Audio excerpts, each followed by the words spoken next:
YouTuber Ranveer అలహాబాదియా.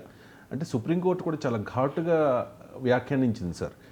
తల్లుల, ఆడపడుచుల, అలాగే సమాజం తలదించుకునే రీతిలో ఇలాంటి వ్యాఖ్యలు చేయడాన్ని తీవ్రంగా ఖండిస్తూ అరెస్ట్ నుంచి అయితే మినహాయింపు ఇచ్చింది.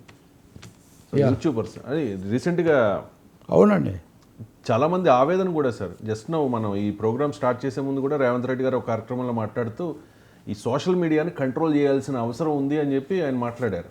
అంటే ఎవరిష్టం వచ్చినట్టు వాళ్ళు పోస్టులు పెట్టడం, వాళ్ళ అభిప్రాయాల్ని జనాల మీద రుద్దే ప్రయత్నం చేయడం, అల్టిమేట్గా ఇబ్బందులు ఎదుర్కోవడం. ఎందుకంటే ఈ వ్యూస్ క్రైటీరియా అయిపోయింది కదా వ్యూస్ కోసం.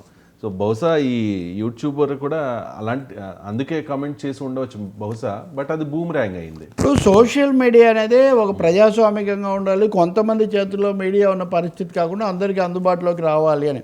సోషల్ దాని పేరే. సోషల్ మీడియాలో అన్సోషల్, యాంటీ సోషల్ లక్షణాలు ఉండకూడదు. ఛాందసత్వము, లేదా ద్వేషము, జుగుప్స.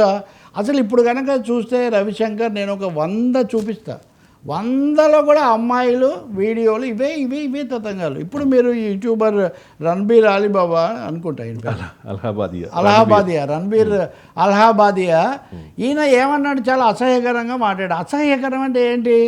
మీరు అమ్మా నాన్నలు సెక్స్లో పాల్గొనడం చూసారా, అలాంటిది మీరు కూడా చేయాలనుకుంటున్నారా, అలాంటివి చేసి కన్ను మూస్తారు. ఏం ప్రశ్న సార్ ఇది? మామూలు మనుషులకు వస్తుందా? అంటే అసలు శృంగారం అనే మాటే తప్పు, పేరెత్తకూడదని నేనేం చెప్పట్లేదు.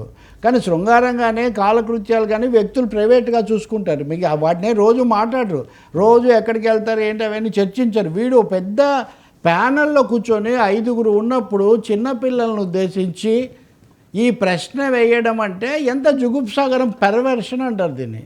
అంటే ఒక విధంగా పతనం అనమాట, భావాత్మకమైనటువంటి ఒక పతనం వల్ల ఇటువంటివి మాట్లాడతారు.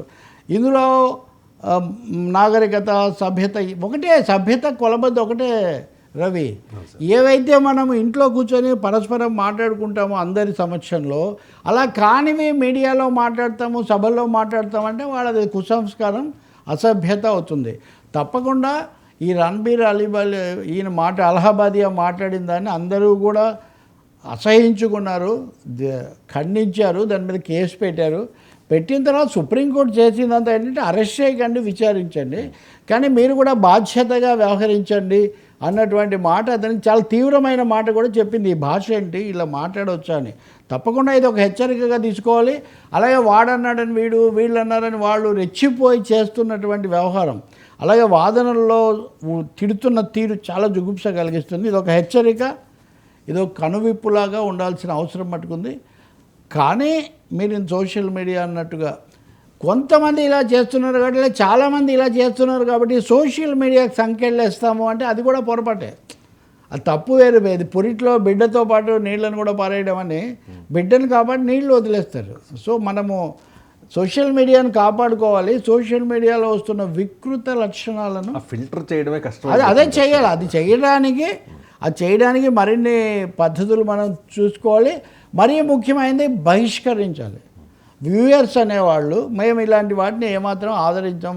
కొన్నిసార్లు చాలా పచ్చిగా తీసి సినిమాలు ఫెయిల్ చేస్తుంటారు కదా, ఆ పద్ధతిలో చేయాల్సినటువంటి అవసరం మటుకు చాలా ఎక్కువగా ఉంది. ఈ యూట్యూబర్ రణ్బీర్ అలహాబాదియాది ఒక పెద్ద కనువిప్పుగా మనం భావించాలి. స్త్రీలను టార్గెట్ చేయడం పెరుగుతుందన్న వాస్తవాన్ని కూడా మనం గుర్తించాలి. పార్టీలలో కూడా ఇందాక నుంచి మనం చర్చిస్తున్న అన్నింటిలో కూడా మహిళ సీత, రామాయణంలో ఇప్పుడు మనం చేసిన చర్చ కూడా సీతను వాళ్ళు ఏదో అన్నారు అంటే, ఉదాహరణకు సోషల్ మీడియా అనుకోండి, అది సోషల్ మీడియాలో సీతను గురించి వాళ్ళు ఏదో మాట్లాడారు, దాంతో శిక్ష వేసినట్టు. ఆమెకి ఎందుకండి శిక్ష? పాపం ఆమెదే తప్పులేదు. సీతకి శిక్ష కాకపోయినా సీతను శిక్ష అండి, అగ్నిలో దూకమండం శిక్ష కాదా? అడవిలోకి పంపడం శిక్ష కాదా? ఆఖరికి ఆమె రాముడికి శిక్ష వేసింది. ఏమని?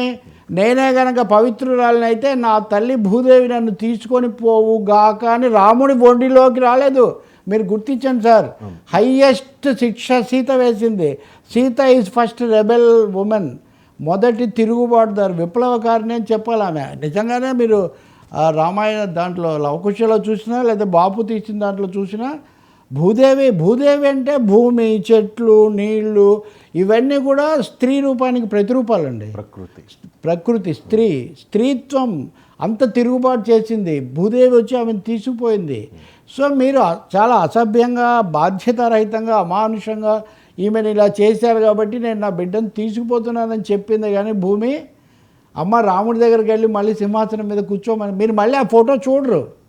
సీతారాములు ఇలా అది ఒక్కసారే చూస్తారు అయోధ్య లంక నుంచి తిరిగి వచ్చాక. ఇదంతా వాల్మీకి రాసిందే. నేను ఇందాక చెప్పిన మిత్రులు లాంటి వాళ్ళు తెలుసుకోవాల్సిందే. వాల్మీకే చెప్పాడు ఇది. సో వాల్మీకి ఎవరి పక్షాన ఉన్నాడో తెలుస్తుంది కదా మనకు స్పష్టంగా.